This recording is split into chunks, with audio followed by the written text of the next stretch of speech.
I think that open was so loud it like cut out. Some It's all right. decibel levels were reached on that one. It's like when you have the shot on the YouTube video and it just like bottoms out the sound. And, like sounds like a nice Good thud. start. Good start. So I don't know about you, dude, in Richmond, but it was amazing outside today. Like 75, not a cloud in the sky, light breeze, and there were 3 inches of snow on the ground about a week ago when I woke up. Yeah, dude, it's been pretty jacked. A few It's- weeks ago, went and kayaked just because it was 80, and then last weekend it snowed, and then today it's 75. So that's Kentucky in a nutshell, pretty I much. mean, April in the Ohio Valley. Yeah, It's always nuts. What's been good. what's on the menu this evening? it is a hazy little thing IPA from Sierra Nevada, which is one of my favorite breweries that I Nice. frequently visit. So I'm not well, not drinking visit, a beer, but visit their but beers. I'm still drinking. If you've ever heard of Monaco's, they're like cocktails in a can. Delicious. I did. I had one at your birthday party, which Mike did. just turned 30 last I weekend. did turn 30 So- last weekend. I'm officially, He's I think, in old. the old man club, right? Knees are going to give out. It's all going to be good. Yeah.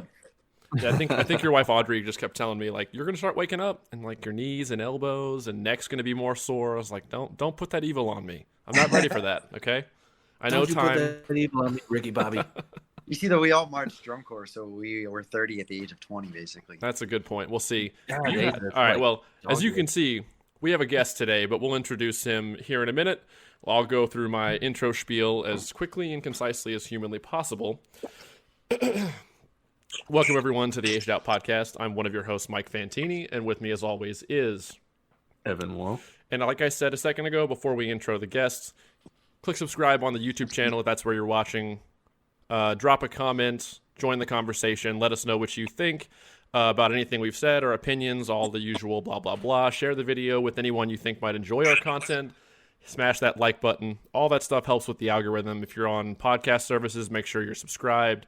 Follow us on Instagram and Facebook at Aged Out Podcast. Hit up patreon.com/Aged Out Podcast to support us financially if you so desire. You can give as little as just $1 a month. You know, we recently bought a webcam. I'm going to be trying to figure out the video, reaction videos and everything here soon, and maybe eventually even video podcasts, but we haven't decided about that yet. So, but if not, we still appreciate the viewership. You're welcome here anytime. Check out LoneStarPercussion.com. Use the discount code AGEDOUT to save $10 on any order of $50 or more. That's basically like 3 pairs of drumsticks, a pair of mallets, like pretty solid deal. Everybody wins there. They'll take care of you. LoneStarPercussion.com. Well, now that I'm out of breath, Evan, I'll pass to you and take it over.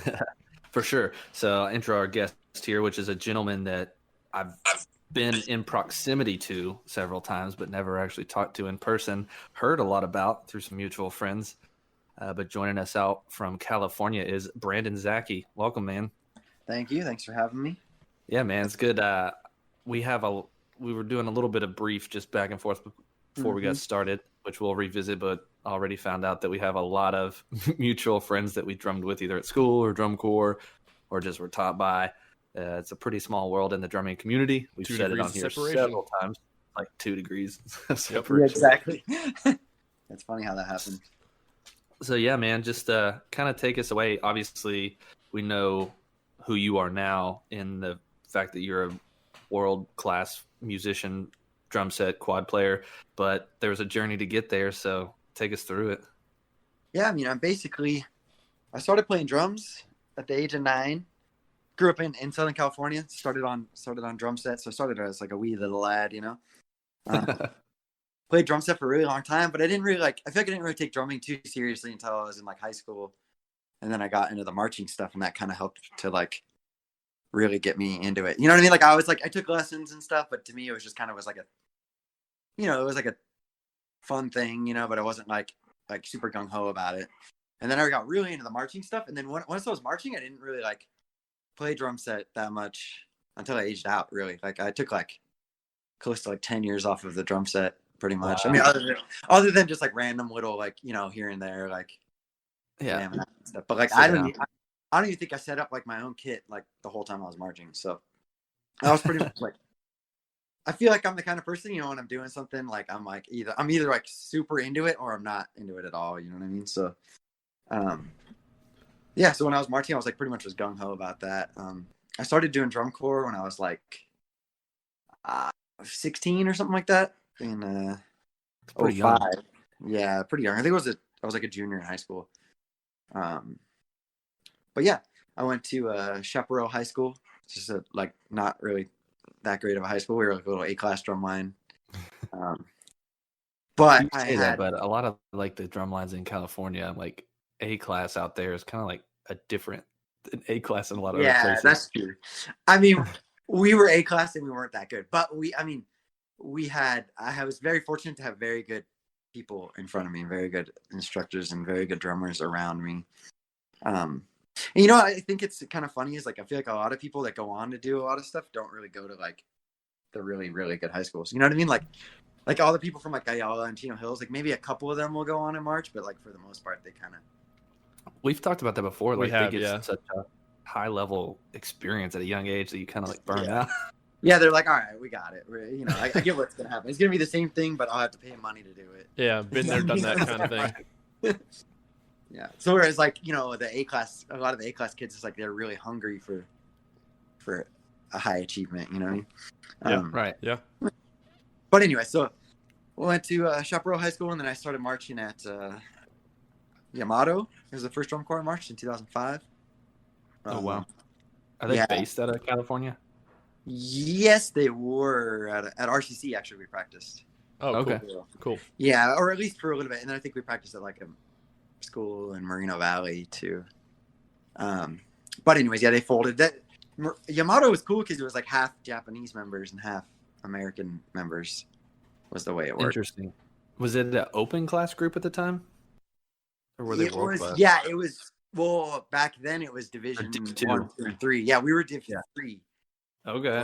So yeah, we were pretty small. We actually medaled in Div 3. I think we got like third or something. Second. Yeah, I still have that medal somewhere. It's in a box somewhere. Yeah, but so we were pretty tiny. I mean, the horn line was probably like 15 people or something. You know what I mean? Wow. It was like, yeah. And the battery was like 5 snares, 3 quads, 5 bass drums. So the battery was probably like as big as the horn line. I was going to say like overpowering the whole horn line. Your entire book was written at piano. Exactly. I don't know. I feel like we still played pretty fat, but anyway. So I was taught by like Pete Sappinen was the head. Oh yeah. Oh nice. Yeah. Yeah. So he was. Yeah, it was pretty awesome to have Pete, especially at a young age. Because like at my high school, I was really fortunate because I had Pete Lucero and Jared Andrews. Oh nice. You know those guys.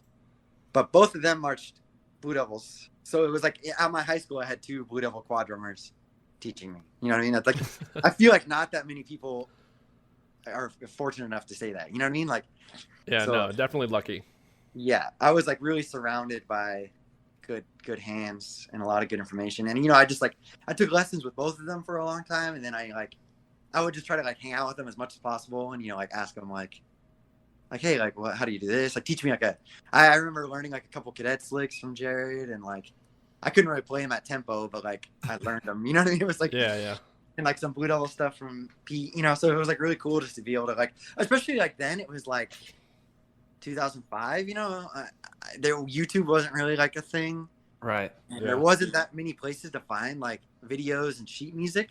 So like to have those guys in front of me and like have them teaching me that stuff was like, I don't know, it was kind of like incredibly valuable, even more valuable than I feel like it would be today. You know what I mean? Yeah, kids nowadays, I feel like don't really understand how like much better they have it because of YouTube and exposure and just like wealth of knowledge out there on the internet now. Like in 05, 6, 7, 8, like nothing was there. It was just who did you know locally to learn from? Did you happen to have a friend or a classmate that marched drum corps that could teach you and help you get better? Like there was no video lessons everywhere for free from all the different drum companies and there's like so much stuff, and there's grid book, there's like people do online lessons and stuff, it's just like there's so much more information available nowadays. It's crazy.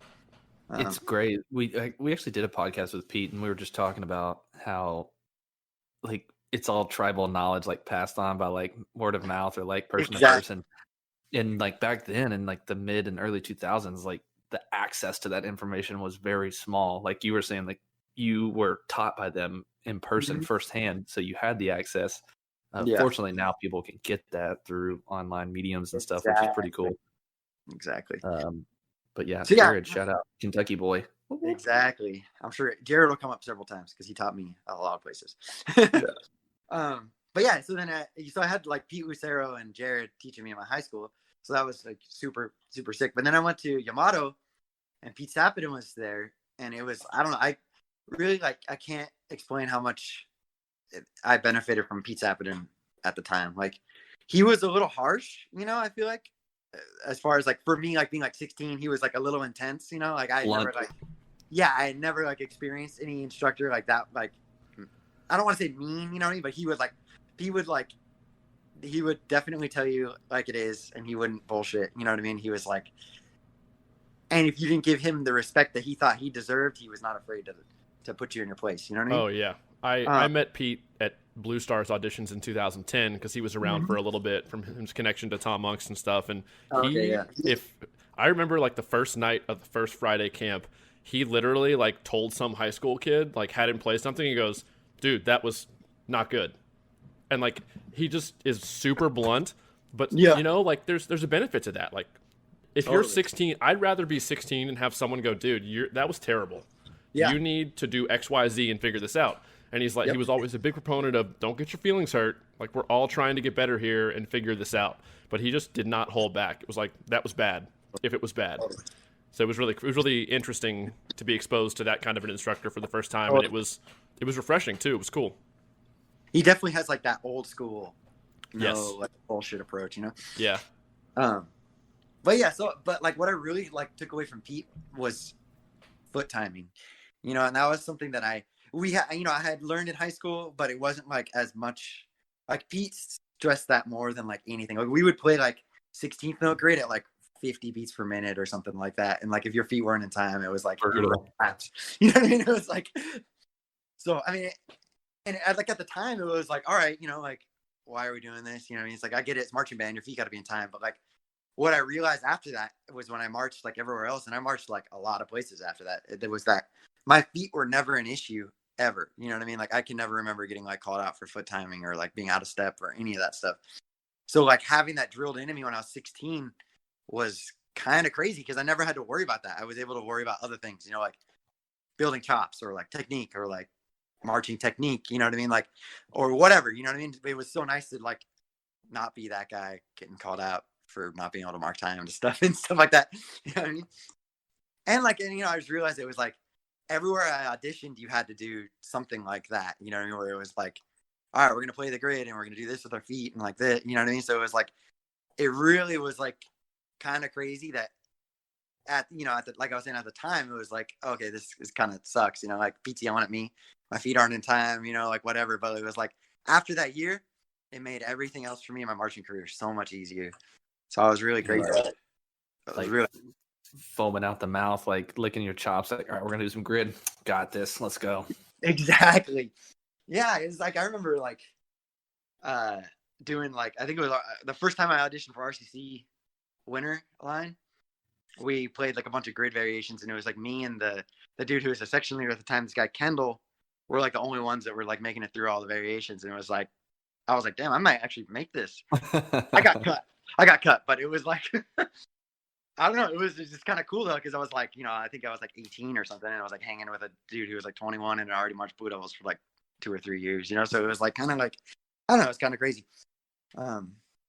It is funny though. It's like, I feel like those kind of things, it's like the grids are kind of, they seem so simple and it's easy to kind of be like, oh, it's like, just 16th notes or triplets and move the accent or whatever. But it's like that kind of stuff applies to so many things that you don't even realize. And like mastering them opens up your vocabulary and just like feet timing and timing in general. It's like, I don't know. So the guy that taught me in high school was big on the triplet and 16th note grid, putting all kinds of rudiments in it. And that was a strength that I had going into drum corps camps. Like I was one of the only people in those rooms in that like 09, 10, 11 that could grid flam drag on 2 and keep my feet in time. And like, I remember going to Glassmen auditions in 09 and I made it pretty far. But even the vets, like I was gridding stuff with the snare tech that the vets were like, I don't know what that is. I can't do that. Is that like, it's been forgotten a little bit. People still grid stuff, but not like it was in like the 90s and early 2000s. And my instructor always told me when I was 16, 15, it's like, if you can grid all the main rudiments, there is nothing an arranger can put in front of you that you can't keep your feet in time to and cannot play or haven't played at some point within a grid. Yep. So it's just, it's a lost art almost a little bit, but Totally. it's a great thing. Totally. I mean, it's like you have like a grid book, they're doing their thing, but like I feel like even then it's like their thing is almost evolved into just like all around marching percussion stuff. You know what I mean? Instead of like pressing like the like all the grid variations and stuff, which is cool. You know, I get it, but just saying. Yeah. Just saying. Just So you're right. No, you're totally right. Is what I'm saying. I'm agreeing with you. It's like yeah. It is a bit of a lost art form. So, dude, so you got the beat treatment. Practice your grids, kids. That's all I gotta say. Yeah, it's the moral of the story. They never go out of style. Exactly. So you get the Pete treatment. Yeah. And then you move on to Esperanza, right? Yeah, March Esperanza in 2006, which I tried out for Esperanza in 2005, but got cut. One of the reasons I got cut was because in my high school we had the baby quads. And the shallows. It was like, 8, 10, 12, 8, 10, 12 or 13 or something like that, you know what I mean? Okay, yeah. So when we marched at the 2005 Esperanza auditions, I put on like big quads for the first time in my life. And it was like, I was dying. It was bad. And I think when I was like, 15 or I was like trying to like 15 or 16 or something, I was like, I probably weighed like 140 pounds maybe. You know what I mean? I was like a skinny little thing. The drums were just like, it kicked my ass. So I didn't make it in 2005. I pretty much got cut from like every drum line I ever marched the first time I tried out. Almost. There you go, kids. Don't be discouraged. Yeah. Seriously. Like, I definitely like clawed my way up the ranks. You know what I mean? Like, I always had good people in front of me and teaching me, but I didn't walk into anywhere like right away. It wasn't like I was taught by so many Blue Devils, but it wasn't like guaranteed that I made the Blue Devils. I got cut from Blue Devils the first time I tried. You know what I mean? It was just like, it was for sure was like I worked my way up the ranks, which I feel like is very important. You gotta, at the top groups, even if you're like smoking, if you don't really have like world-class experience, they're still going to be hesitant to take you or won't take you at all. For sure. Definitely. Yeah. So I have to ask about Esperanza 06 real quick while we're on this topic, because I did a little bit of research and found a couple lot videos before we got on here. And were you guys taught by BD alumni? Yes. Yeah, there was a lot. There was a lot of them. So there was Jared Andrews was a quad tech, one of them. Okay. So I was taught by Jared again there. Miguel Guadarrama was also a quad tech, who, if you don't know Miguel. 03, March 03 BD? Yeah, he marched like 01 to 04 or something like that. Maybe like 5 years, something like that. Maybe 2000 even. But Miguel is like basically like the reason people play quads like they do today, I feel like. Like Miguel and like Rudy Garcia. Before that, you look at like the videos of like the late 90s quad drummers, and then right at like 2000 there's like a weird switch. There's a shift. In everything got a little bit flatter. Yeah, you know what I mean? Like the heights got a little bit different. Like they started playing with sticks instead of mallets. The way they had the drum setup was different, and like all of that, not all of it, but a lot of it was like Miguel. You know what I mean? It was like I remember that like 01 BD very specifically, that Away They Blue show, and like everything was just like stylized and like was it Devin Namaki or Namaki was in that quad line or something like that? I think he was a Glassmen guy. Was he? I think so. Maybe, or I'm thinking somebody else. Yeah, I remember that switch you're talking about. Like it went from like 99, 97 BD, where it was still a lot of wrist, but then it like everything's almost flattened out the way they moved around. A little bit more arms. Like they started like moving more. Everything. I feel like at that point, quad drumming kind of shifted to more of like an art form. You know what I mean? Versus just like playing what the snares were playing on the quads. You know what I mean? Whereas like quad drumming itself became kind of its own thing. Yeah, which I think we'll talk more about that in a minute too, because I definitely want to pick your brains on about that. Definitely. But, so it was really cool being able to learn from Miguel. He actually teaches RCC now, or at least he has like the past couple of years. He's been the quad tech there. So yeah, The reason I asked that question was because within 2 seconds of watching that video, I was like, "Oh, this is like Diet Blue Devils right now." Like the approach to the drum was identical, like the motion, like of the snare line, the motion of the quad line. I was like, "Yeah, this has to be a Blue Devil staff. Has to be."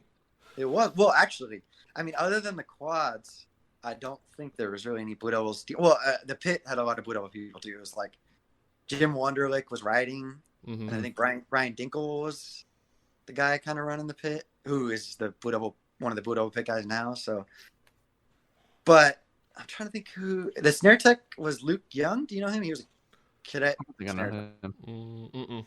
Yeah, he did RCC too, so he was a West Coast guy, but he was marching cadets though. Okay. And then, but the guy running it was John Mapes. Oh, really? Yes. So John Mapes was the arranger and the caption head and stuff like that. So who's not really a Blue Devil guy? You know what I mean? It was like, so other than the quad line, it was mostly not really Blue Devils, but you know, but I guess there was enough people from around that area that it just like kind of like that. You know what I mean? Yeah. So from Esperanza, I guess Jared, you followed Jared to Glassmen is what it seems like, because I know he went. I did, yeah. Well, I tried out for Blue Devils in 07. Okay. Got cut. I was doing pretty good. But at the callback camp in like January, I was super sick. I had like it was like one of the most sick. I was like one of the most sick I was like ever in my life, and I just was like not hanging. So I got cut. You know what I mean? It was just that was how it was. I was like I had like walking pneumonia is what I had. So it was like oh my gosh. I was hating it. I still went and still tried, you know, but it was just like it wasn't gonna happen. So I, you know, I was kind of like, man, like, you know, Blue Devils was like my main thing. Like I didn't have a backup plan, you know what I mean? So I kind of was like, maybe I'll like try Vanguard. You know, I think at the time it was like Mike Jackson doing Vanguard. So I remember getting like the Vanguard packet. I learned all those exercises and stuff. And then one day I was talking to Jared. So I was marching RCC Fall, who Jared was the quad tech at RCC Fall too. So he taught me there as well. And I was talking to him. I was like, I don't know what to do. You know, I think I might go to Vanguard. And he was like, well, I'm going to be at Glassmen. And he's like, let me put it this way. He's like, you can go to Vanguard, but that's not really going to get you closer to Blue Devils. You're going to have to change how you play and stuff like that. He's like, or you can just come with me to Glassmen and you won't have to change how you play. You know, we'll just keep refining what you're doing. And yeah, so I was like, you know, that's a good point. So I followed him there. So you went to G West. Oof. I did. I went to G West. Yeah. That freaking condemned building. It's like a Ghost Adventures set. It's like well, for someone who, like you were saying beforehand, is into horror movies, you're probably like, I feel like this is a horror movie set. Yeah, this is pretty cool. I specifically like remember like one night like getting up to go pee in the middle of the night at that place. If you don't know, it was like a abandoned like school basically is where the core bot from like glass is like broken out of the window. Yeah. Everything was like old and creaky and stuff. And I remember getting up to go pee one night though, and I swear I heard like whispering or something. And I was like, all right, I just took off running back upstairs. Yes, that place was creepy, and it was like in the middle of cornfields. Like there's nothing around it. Yeah, it's an experience to stay there. I only did for a few weekends of camps in 09, but I couldn't have imagined doing spring training there. Yeah, I actually auditioned at Glassmen for the summer of 07, so I was there. Oh, you made it pretty far. Dang. Eric really liked me, but I think I psyched myself out being like a sophomore in high school or junior in high school or whatever I was. I was like, I don't think I'm ready for this. Because I remember G West also psyched me out because it was freezing cold and there was like no running water that weekend. Crazy. Well, see, I don't know. I think because I was so in with Jared, I don't think I actually went there to audition. I don't Probably think. Showed up. Yeah, I think, you know, I sent in like a video or something maybe. I can't remember, but because you're like, it was freezing cold. I was like, I don't remember it ever being cold there. And I feel like I would have remembered. Yeah. You know what I mean? It's like, so I feel like maybe oh, no, you know what it was? It was because I was doing Blue Devils. And I didn't get cut at Blue Devils until January. So it was like, I don't think I went to Glassmen until like March or something. You know what I mean? It was like, or April. You know, it might have been like after WGI or something. For sure. Yeah. And you got to spend a whole summer with our friend Dean Hickman. I did, yeah. And Ryan Glasso and Casey O'Neill. A bunch of friends. Yeah, that's crazy. You guys know all those guys. I mean, I guess it makes sense because they're from like Ohio. I always forget how close Ohio and Kentucky is. It's like right, like Yeah. Yep. Neighbors. right now.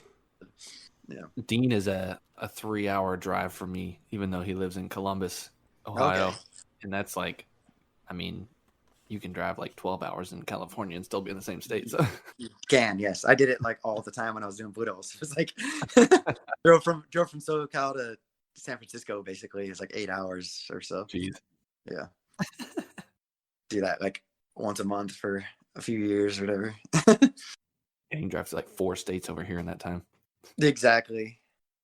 That's funny. That's how it is in like Europe too. Like I was on tour in Europe like a year ago, and it's like you drive 8 hours, you drove through like 4 countries. You know, it's like That's funny to think about. yeah, unless you're in like Germany or something. That's like the only one that's like big enough to take like hours to drive across, I guess. But it was funny. Nice. Yeah. But yeah, Glassman was sick. Like I really enjoyed my time there.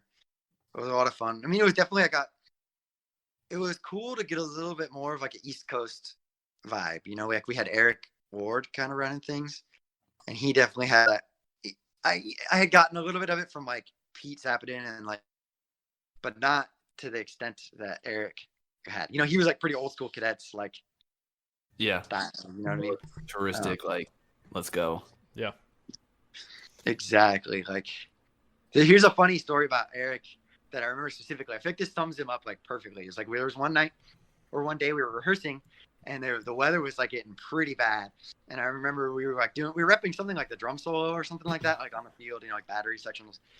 And it started like maybe sprinkling or something like that. And he goes like, we were all like, oh, all right, are we gonna like go inside now, or like, we're gonna go like, go like, I think we saw like the horn line like running inside. We're like, oh, cool, we're probably gonna go in here. And then Eric goes, oh, it's just a little like sprinkling, it's not a big deal. And he's like, we can keep going. And we're like, all right.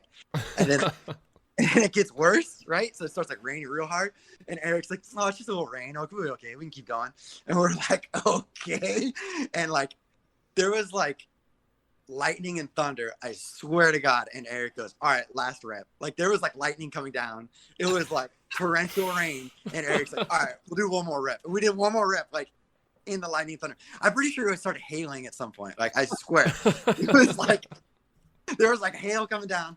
And Eric's like, oh, we got another rep. It's like, No, that would not calm. fly in drum corps today. no way. But, we kind of hyped it. I thought it was hilarious. You know what I mean? Oh, Like, yeah. it kind of sucked, but it was also like, this is absolutely ridiculous. Like, this is insane. Like, I remember just like standing under like the little blow dryers in like the bathroom with my shoes and like my drum cover, trying to get it to dry for like hours after. It was like so bad. Oh my gosh. I remember after that, like we would always say like this dude Alex in the quad line would always be like, I heard one time Eric Ward made the cadet snare line march through the eye of a tornado. Like you'd say shit like that.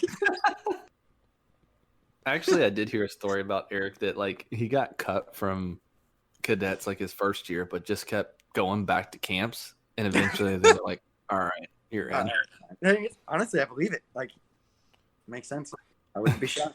I think it's actually true. I'm not gonna I think I believe it. Yeah, I don't know. Where were we at? Glassman stuff? yeah, Glassman stuff. Trying to think. 07. The funny thing about Glassman was every year that I marched drum corps, it was like finals was in like Indianapolis pretty much or something like that. It's like in Indy. But Glassman, I went to an East Coast or Midwest corps and finals was in California.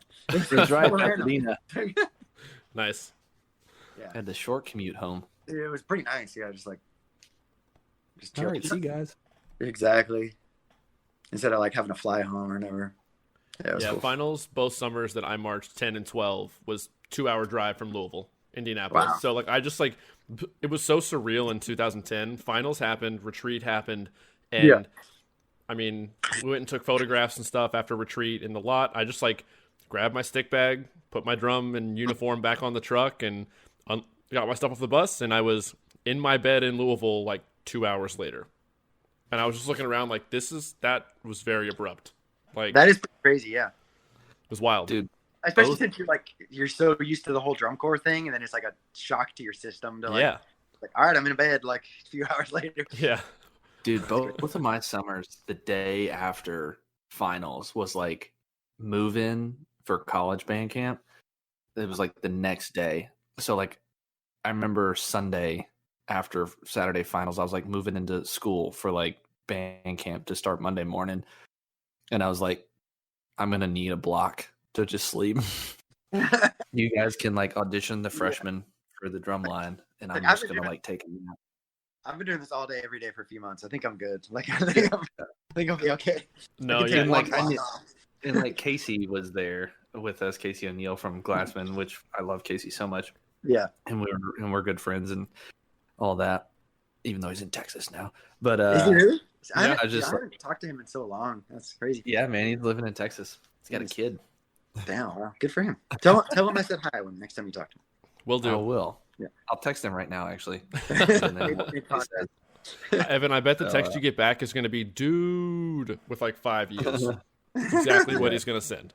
But no, I remember that I had to move back into band camp for college at Moorhead. The same 2010, same thing. Evan, day after tour ended, and Casey, like we did the auditions in the morning, and he was like the section leader of Moorhead's drumline that year.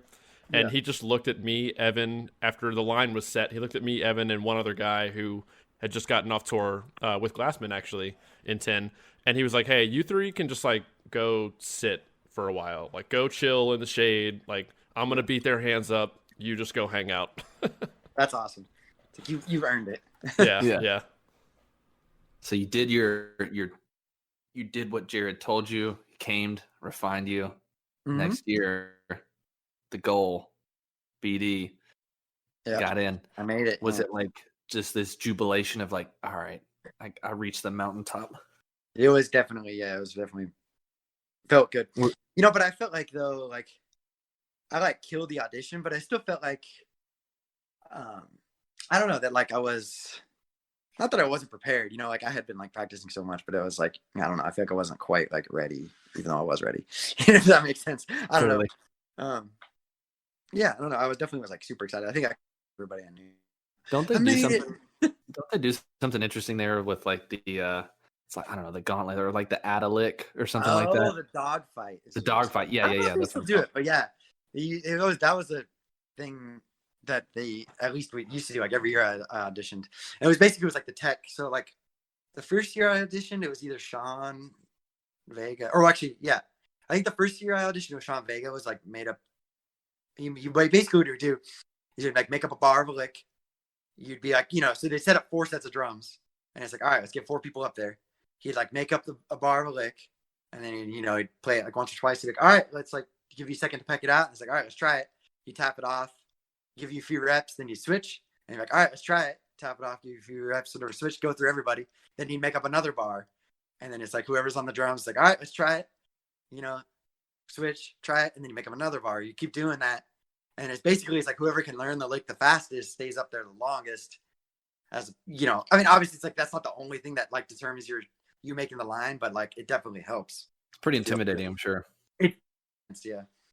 So yeah, the first year I did, I think Sean was doing it, Sean Vega, and then I think in 08 it was Tim Jackson was doing it because he was the quad tech in 08. And then after that it was like Rudy the next few years.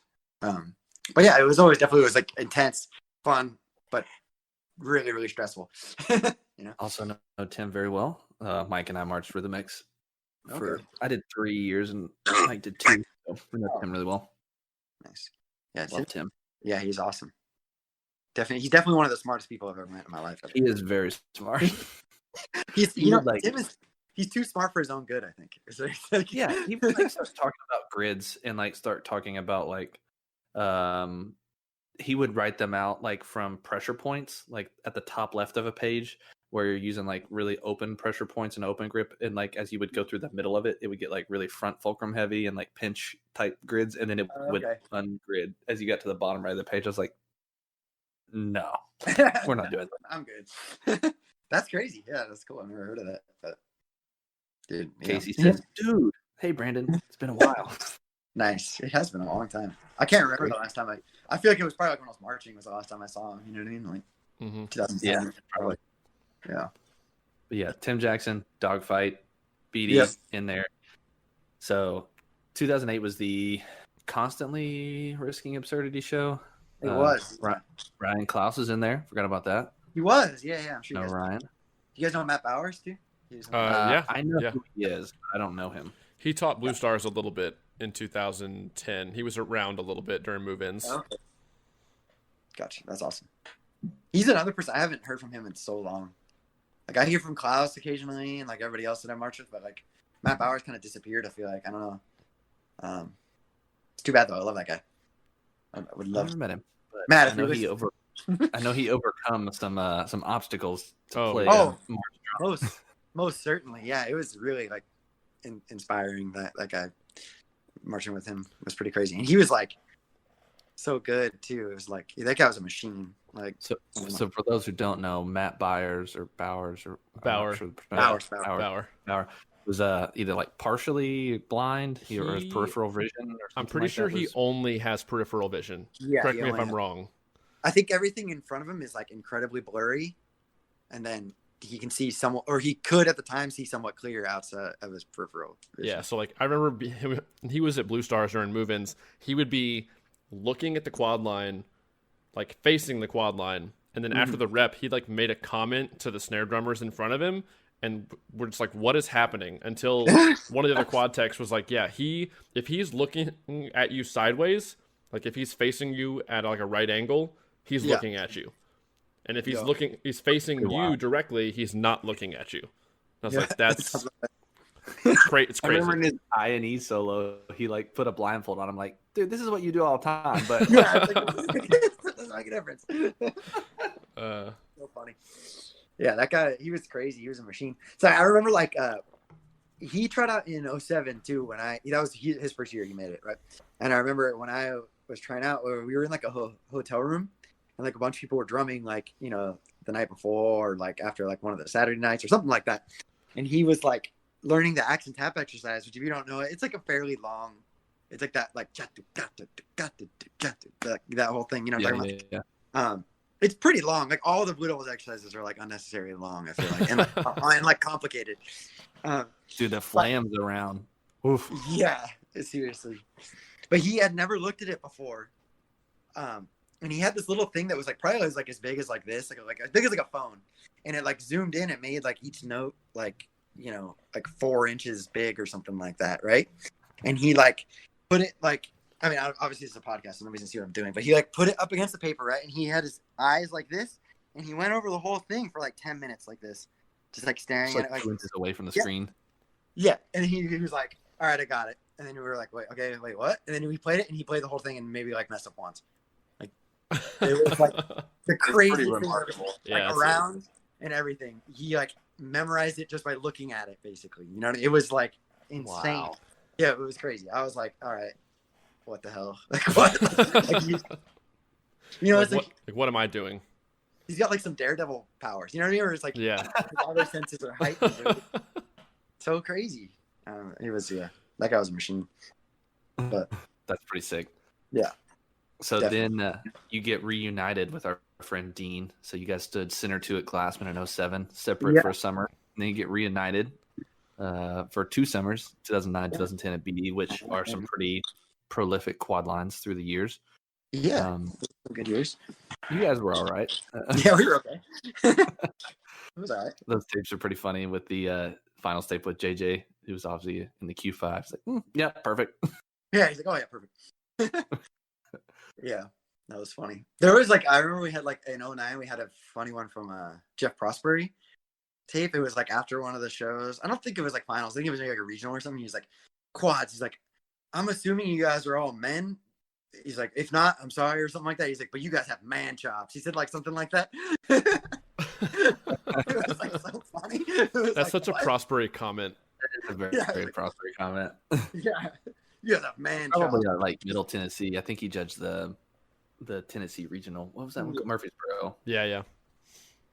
I remember that in 09. He was there because I was there. That's probably where it was. Honest, it was really funny. Yeah, those are some good lines, man. It was good times. Yeah, we used to talk mad crap about you guys too. Oh, sure. I'm over here at Crown both summers. I'm like, bro, they over here sitting in chairs and we're like sprinting our balls off and they're just like roasting us. Oh, that '09 Crown Drum line was good though, man. Like that show is sick. I feel like that was like other than like they were really good like a year or two ago. But they've been. But other than that, lately. like I feel like the '09 was like the best Crown Drum line ever. And then it was like they were like okay for a while, and then like lately they've been pretty good again. So I don't know, but '09 was I always remember that being like a super sick drum line. It was a fun summer. It was challenging, but it had its rewards. They hit the drum at the same time pretty frequently. Yeah, pretty good. Yeah, it was good, but like anything, I mean, in the heat of competition, like looking back at it now, I'm just like, you can like unbiased. You can look at it a little bit less unbiased than I did when I was in it. Yeah. Right. So yeah, I feel you. Totally. But it's all good. But yeah, and then the 2010 line, you basically got to run it back with the same group, except you switched out. Was it Alex for Scott? Yeah, for Scott Nelson. Yeah, which was like that was like nothing though, because it was like I loved Alex, but and I mean it would have been so sick to have like 5 with Scott in there too or whatever. But it was like oh man, we don't have Alex anymore. And it's like okay, we'll have Scott, who we've already been drumming with. Like I had already marched a year or two at RCC winter with Scott, and like had already marched like a year or two at RCC fall with him. So it was like I'd already been drumming with him for 4 years, you know. And so it's just like all right, we're just like here you go, you know. It's like just slot him right in. You know what I mean? Exactly. It's like all right, nothing changed. So, yeah. I used to talk to Dean about it too, and because he was like, "Yeah, I'm in like the middle." He's like, "I don't know how, but I'm just like somehow I'm like in the middle of like these crazy talented people." He would always tell me. He'd always tell me about you. He'd be like, "Yeah, Brandon never hits rims." He's like, "I don't know how, but he's like, he never hits rims." He's like, he was running drums better than anybody I've ever met. It's zones, kids. Practice your zones. That's how you don't hit rims. He's always told me that for like a decade. He's like, he just doesn't hit rims. Yeah. The reason, I mean, I hit like way more rims now because I play quads like once a year basically, but when I used to practice a lot, so like I feel like the reason, because I've had people ask me before, like, how did you like, you know, not hit rims? I was literally known for that, not just from Dean. Like I've heard like several people say that. But I had like this, like when I was first learning quads, I had like this like old like Cavaliers real feel quad pad. I don't know if you've ever seen that. It was like, was it like a small one? It was small, and it was like, well, no, it was like as big as like one of the like half Zymox pads or like a Vic Firth.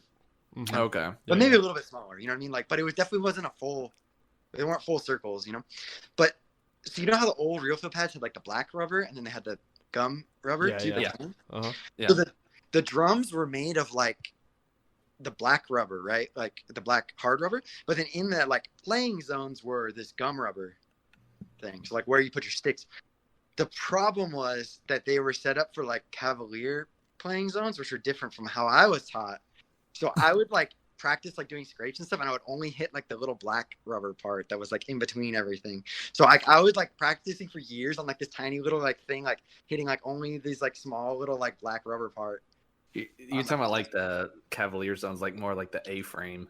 Yeah, they were like more like that, and then I feel like they, you know, when you play scrapes on quads, like at least like, I don't know if it was like more of like a recent thing, like when I was marching, but you play like them as close together as possible. You know what I mean? Right. To like conserve energy, right? So you're not going to hit the middle of the one and then the top of the 3. You're going to hit like the side of the one and then top of the 3. Exactly. You're going to hit like an inch away from the rim of drum 2 and then an inch away from the rim of drum 1, like as tight as possible to conserve energy, right? But I don't know if the Cavaliers didn't do that because their scrape zone was just the black rubber. So I practiced all my scrape zones just on this like tiny little like black rubber thing. So that was like how I learned to play quads was on this thing. So when I would play on like actual drums, I just like never hit rims. It was crazy. That's pretty clutch. Yeah. So you just got to practice your zones, kids. That's why like whenever I have a student and they're like, what quad pad should I get? I always recommend getting the half pads. I never say to get a full pad. Like as much as fun as it is to have like look like actual drums, it's like, dude, you're never gonna hit that part. Like why even give yourself the option? Yeah, it makes sense. You know what I mean? You'll be able to hear that or feel like you'll just overextend all the time because you can. Exactly. You know what I mean? It's like you're gonna like it's like at times you gotta like break the rules a little bit, but it's like why even like give yourself the option to do that? Like especially when you're first learning. That makes sense for sure. Yeah. So, anyways, but that's how I avoided rims. At least that's my theory. I don't know if it's a scientific thing at all, but worked out well for you. Yeah, it did. It did. I guess I remember when Go when ahead. I auditioned for Blue Devils, I think it was in '08 when I made it. They were like, I think it was like Tim and Sean, and they were like, all right, like play like, you know, this is the individual audition. He's like, all right, play like a scrape lick or something. And I played like some scrape thing. I didn't hit any rims. And they were like, I could tell they were impressed. They're like, can you do it faster? And I played it faster. I like didn't hit any rims. They're like, can you do it faster? And I played it even faster. I think I maybe hit like one or something. They're like, all right. And I was like, oh, I just made it. I'm pretty sure I just made it. Like, This was pretty my sure ticket. that just clutched me my spot. That's awesome. Yeah, it was funny. It's funny too because now I talk to D and he's like, yeah, like quad drumming to me, and I'm not a quad drummer, so Yeah.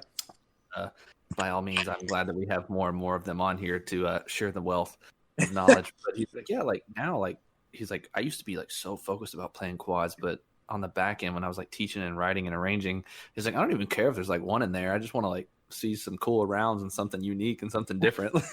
Yeah, exactly. Yeah, it's like one of those things. Like it's gonna happen, and I feel like sometimes it's like worth the risk. You know what I mean? To like, you know, if there's like a rim here and there, it's like, you know, it's okay. But I should, probably not. Shouldn't say that, but which I think that you probably were involved and participated in one of the most iconic quad features ever. Is that RCC? Which would have been 09? RCC 2009. Yeah. There was a couple bangers in Yeah, that quad line was really good. That was classic. That's the understatement of the century. You, Nick, and Jeremy, and Ryan, and Scott, right? Yeah. Stacked. It was crazy, yeah, because it was like, I remember that quad line, like specifically, I remember it was like,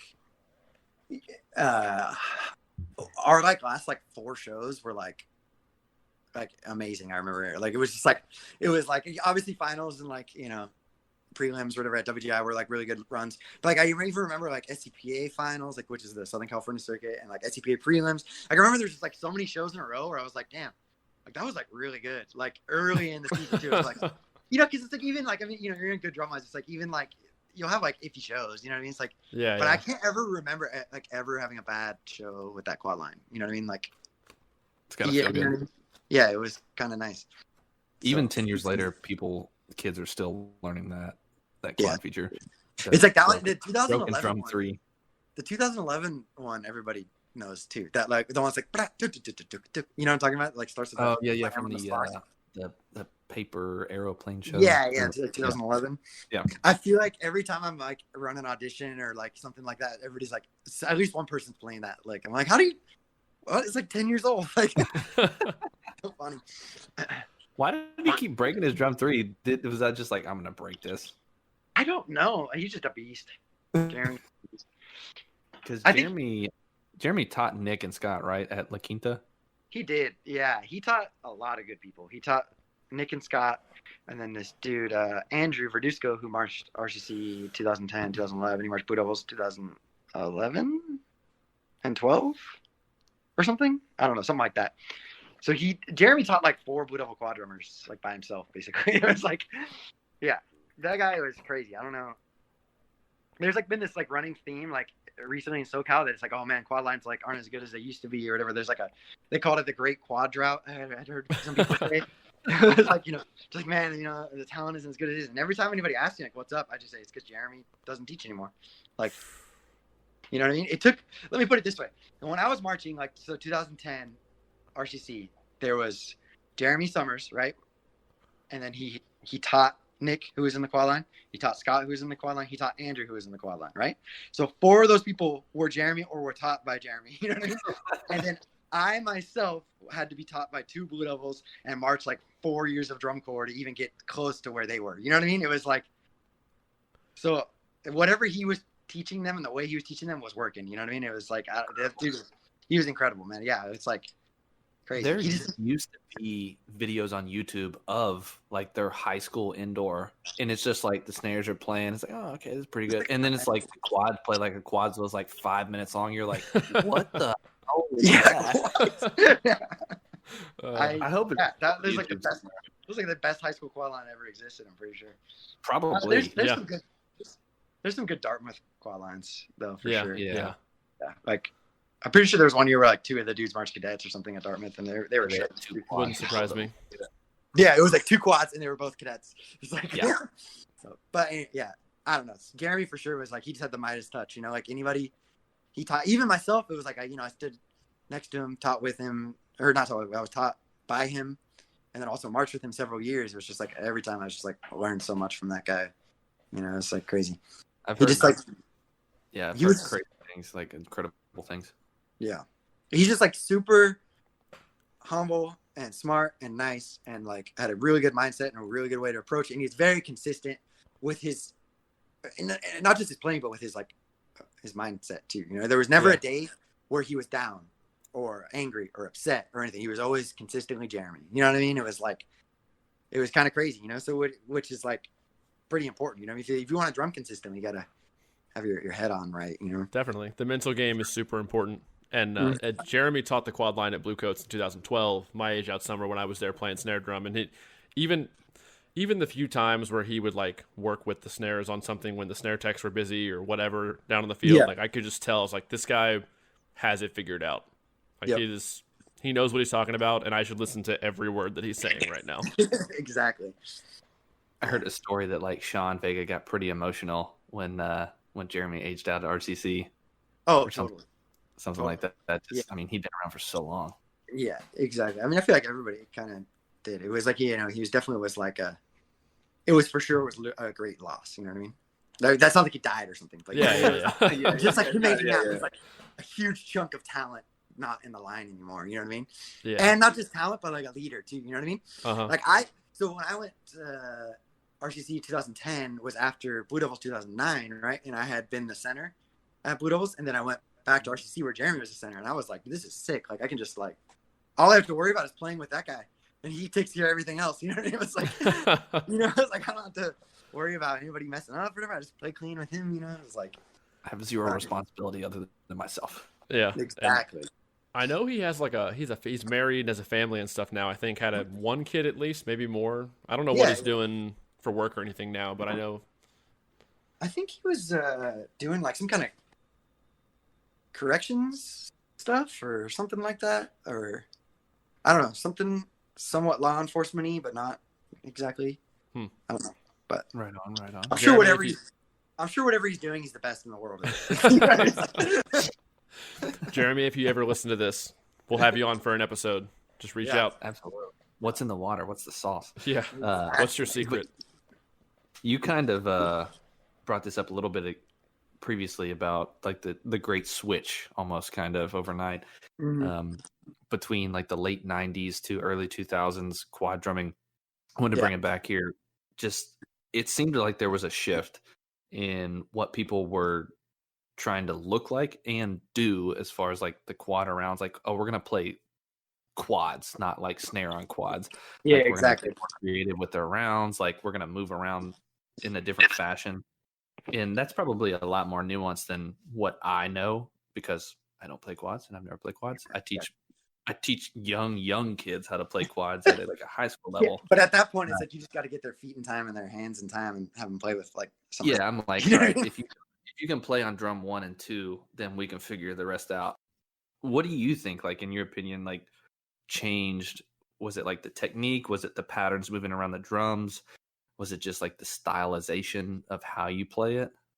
Just people using the quads in a different manner than facilitating the snare book or I don't know. It has changed, I think so. Oh, definitely. Yeah, I think, a lot of it is kind of has to do with what we were talking about earlier with the zones. Like, I feel like I'm not sure when that came about exactly, like the specific quad zones, not just like the zones, like your set position on like 1 and 2, but also like the scrape zones and stuff like that. And like the way you cross over, play scrapes and stuff like that. I don't feel like that didn't really come about until like the late 90s. It had to have been. I'm not exactly sure, but I feel like once that happened, there was like a little bit of shift into not just thinking about like playing the quads, but also playing them efficiently.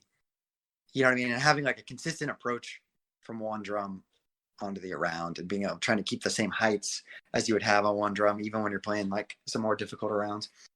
But also, like I was saying too, I think have a big part of it too. You know what I mean? It's like playing with sticks, they feel different than mallets, so it's going to change how you play. You know what I mean? Like I personally like quad mallets, but the only problem I had with them is that you can't practice them with them, not on quads. You know what I mean? It's like you can't use them on a practice pad. So it was always like, why am I using like a different like implement to practice as I am to play? You know, it's kind of like weird. I've but I always feel imagined the mallets have like a lot more rebound than oh the yeah, sticks. yeah, it makes it like a lot easier to move around the drums. I feel like everything like bounces like way more. It's like yeah, because they're more top heavy. You know what I mean? So like yeah, it makes like getting over the rims a lot easier too. But like I feel like once you start playing with sticks in it, the style is going to change a little bit. You know, it becomes more like almost like timbale-esque. You know what I mean? More timbale-esque and drum set-esque related. You know what I mean? Versus like here's some weird cookie mallets that Right. sound like anything else. You know. So I think that's part of it. You look at there's like a lot of emphasis on like the look, like posture too. You know, like how people are standing. Like that's kind of normal nowadays. But I feel like you look at the like mid '90s quad lines, and they're all like, you know what I mean? They got like that hunched Taser over, neck. like, yeah, exactly. And then it wasn't until like early 2000s that they started like standing like straight up. You know, like looking like tall. I guess. I've always just imagined quad drummers being tall. They're all tall to me. Yeah, we definitely. A lot of it too, just from a snare drummer's perspective, is that people these days playing quads, and I think it started in these early 2000s, like BD and stuff, spend a lot more time crossed over than like And they used to. than they used to. Like, oh, Yeah. here's a crossover. Like, oh, we'll play a paradiddle and cross over the right hand on drum 4 and like that sort of thing. But now they'll like move the left over to like drum 3 and like spend a lot of time moving between like 2/4, 8" or something like that. And so they just spend a lot more time doing different things. Yeah, that's a good point. I mean, yeah, their rounds have evolved as well. Just like over time. I mean, people, people get more creative every time and build upon what the previous generation did. You know what I mean? So it's like, I wonder who the first person was like, we're going to cross over the hands. It's like, whoa, you know what I mean? And now it's just like, it's a crossover. You know what I mean? So it's like, I don't know. But yeah, totally. Did you guys have a lot of liberty within the groups that you were at, like BD and RCC, to like, all right, this is the skeleton. Like, what do you got? Yeah, definitely. I mean, yes and no. I guess there's like, I feel like sometimes we would try to put stuff in. It honestly, it almost like had to do with like how well we played the first rep. Like if we like changed the part and we made it harder, if we played the shit out of it the first time and like like Skojo or like Sean Vega noticed it, they'd be like, all right, okay, cool. But if it was just like awful, it's like, nope, that's not happening quads. You know what I mean? So it's like we would like try some stuff that didn't end up making it. I don't know. It's just, I guess. As far as like RCC, yeah, like I feel like we did. It was like Sean would like have a lot of like, usually like the quad breaks would be like have Sean parts, and then it would have like blank parts. It'd be like Jeremy make something up, or like and then we would like fill that in, and then maybe he would have a part written on one drum, and then it would be like a rounds with like a question mark or something. You know what I mean? So yeah, no, and then there was some stuff where he like specifically had like it was like Sean ideas. So it's like this is what's it's gonna be. You know what I mean? So I guess it kind of depends. I feel like we maybe had more freedom than most groups, but there were some times where we definitely overstepped those freedom. And it was just like, nope, that ain't happening quads. Show up to percussion ensembles, like, really? That's what you came up with? Exactly. Yeah. That's pretty awesome. Yeah. So I guess you took a hiatus, like you said previously in this podcast, for like 10 years where you didn't play drum set. But then obviously now you play a lot of drum set. Yeah. What sort of crossover happened between like marching quads and like the skill sets that you learned and mastered and crafted over like those 10 years facilitated you to like pick it up quickly, or maybe quicker than you would have without it, and just like apply that to playing the kit? I mean, yeah, like I was saying earlier, it's like, well, I'm the kind of person, like when I do something, I'm like either like all into it or I'm not, so like now that I'm aged out, I'm like all into drum set, and so it's like I play, almost every day pretty much for like a couple hours probably. So yeah, I mean, I think there is a lot of crossover, not like actual crossovers, but things that apply to drum set from the marching world and vice versa. Actually, like I feel like playing drum set a lot has made me a better quad drummer, even though I don't actually play quads that often, if that makes sense. I don't know. I think it makes, yeah. At least like, I might not be able to play like as quite as maybe. Oh, almost dropped my phone. I might not be able to play like quite as difficult of a rounds as I maybe used to, but I don't know. I definitely have more chops. I guess I'm also older, so I've just been constantly improving things too. So Efficiency. exactly, yeah. Just refine the technique. Get more relaxed, more efficient. But I think that is part of it too. Is like in marching stuff, you focus more on. There's a lot more emphasis on the downstroke. Like stopping the stick, playing with two heights and stuff. Whereas drum set, it's like, yeah, it's important, but it's also not. It's like I'm the only person playing, so if my like downstroke is slightly it like rebounds a little bit, it's like not a big deal. You know what I mean? It's like obviously you want to have refined heights for dynamics and stuff, of course, but like I feel like since I play drum set, I've become a lot more efficient with my technique. I don't stop the stick like nearly as much. I try to let everything rebound as much as I can when I can. It's like much more about like the rhythmic accuracy than maybe like obviously the balance person to person, because that's not a thing. Yeah, it's not a thing. It's like I just gotta sound good with myself. So who cares if the heights or whatever they are? You know what I mean? It's like, and then I've kind of let my technique become more adaptable. It's like some days like I'll play more French, or some days I'll play another way or whatever. It's like whatever feels good. Whereas I feel like when I was marching, I was very like set in stone with like this is what my hands are. Like this is what they look like. Yeah, which it was kind of nice because it was like I knew my technique through and through. But now it's like I feel like some days I'm just like, oh, I don't know, this feels kind of weird. Oh, okay, that feels better. It's like, but I don't know. And then I just like try to play everything as relaxed as possible now, which you should still do when you're marching. But I feel like you get caught up in the way things look sometimes. Definitely. That creates unnecessary tension. You know what I mean? It's like to make something look a certain way, you have to sometimes force your body to do something that's slightly unnatural. In theory, you should not be doing that, but it doesn't always work out. I think to that point too, groups are getting less, or they're getting more away from like, does everyone's heights match? And more focused on like, does everyone's sound match? Which I'm 100% for. There's no way that all the heights are always going to match and the sound always going to match. That's just not physiologically possible. But exactly with the drum set too, to call back, you had mentioned like so much time with Pete, like drilling grids into like your feet. But now obviously it's the same concept, but a little bit different. Like you're not doing quarter notes with your feet all the time, but there is a sense of pulse that stays the same while moving and shifting throughout these like hemiola or like over the bar line rhythms and stuff like that. So totally. Well, and like if I'm gonna work on like a foot like independence thing or something, I'll pretty much always play the grids on top of it first. You know what I mean? It's like if I'm gonna play like a samba or something, I'll play like a samba with my feet, do, and then I'll play like 16th note grid on top of that.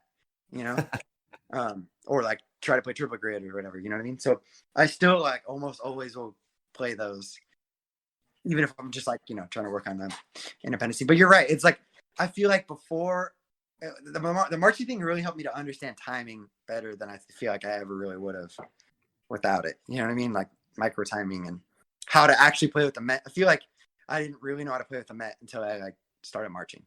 Like it was like I kind of played with the Met, but not actually with the Met. If that makes sense. It was like the Met was happening and my stuff was happening. The Met was happening. My stuff was happening around the right time, but it wasn't really at the right time. For sure.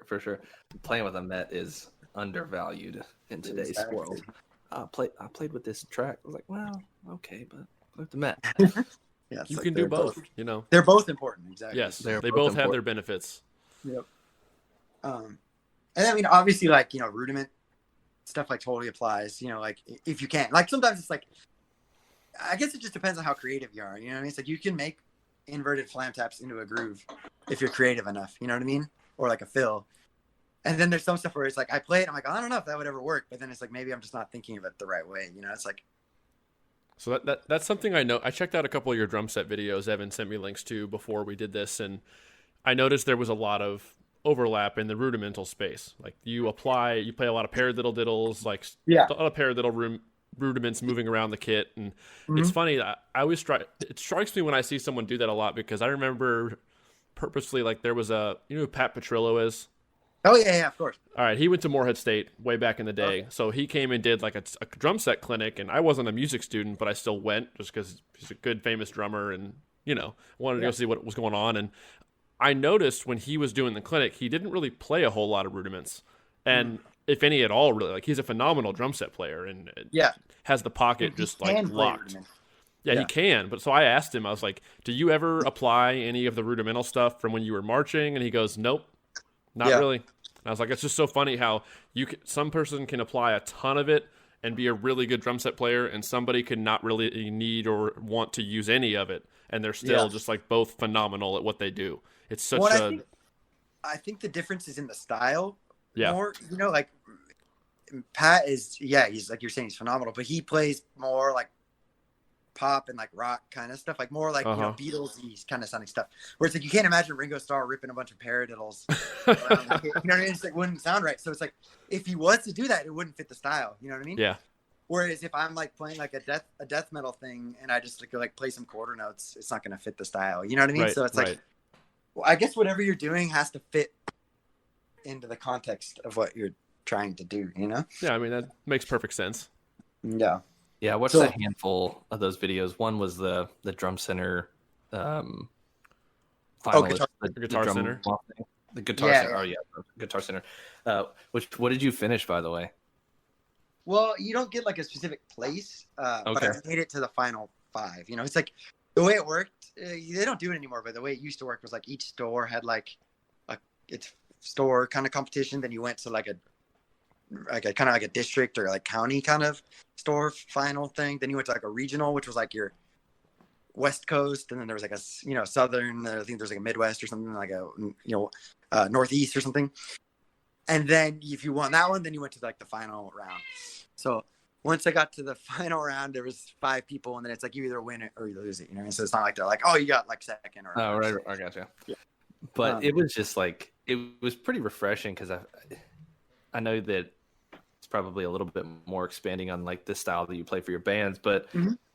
I could just tell from your background in like marching percussion and stuff, the like layering choices that you made were very evident in like the arrangement and stuff, and like the dynamic things like, oh, I'm going to change up this or change up this, like using like your hand and stuff like that. And I was just like, man, the timbres were just very, very like, I don't know, multi-functioning. And I was just like, I can definitely tell that there's like a very good marriage of your drum corps history and like marching experience with like your drum set ability to just like obviously crossing over at times and like moving around with like the paradiddle diddles and like the independence and stuff like that. So it was pretty sweet. Yeah, dude, thanks, man. I appreciate it. And that was something when I was doing it, as I wanted to. I wanted to use the little octopad thing, the little electronic pad, like as little as possible. So I was trying to be like, all right, how can I make this as creative and cool as possible without like using that little. Overusing it. Yeah, because like the previous like couple winners had used it like so much, and I was like, I could tell people were kind of sick of it. Like every time I would go onto like YouTube comments, I would see people like, "Oh, get rid of that freaking pad," like stuff like that. So I was like, I kind of agreed. I was like, this thing's like, it was just like it ended up being people playing like basic grooves while playing a melody on the octopad, which is like cool, but it's also not really like, drum set. yeah, and it gets old like after you see somebody do it 20 times. You know what I mean? It's like, all right, I got it. So I was trying to like avoid using that thing, and it ended up working out. I feel like I kind of stood out. Dude, year, the YouTube comments on that would agree with you. Yeah, exactly. Yeah. Everybody's like, thank God you didn't use the octopad that much. Yeah, and I was like the only one that barely used it. And the funny thing is, the next year the competition, I think was the last year they did it. But anyways, the next year they took it out totally. So I was definitely a little bit ahead of the curve there, I guess. Sick. Yeah. Well, man, to kind of like, I guess, wrap this up, I'll give you a chance. Like, I know you play in a few different few different bands and stuff now, and have been doing the social media and the quad drum set duets with yourself. Oh, What yeah. all have you got like cooking right now or working on?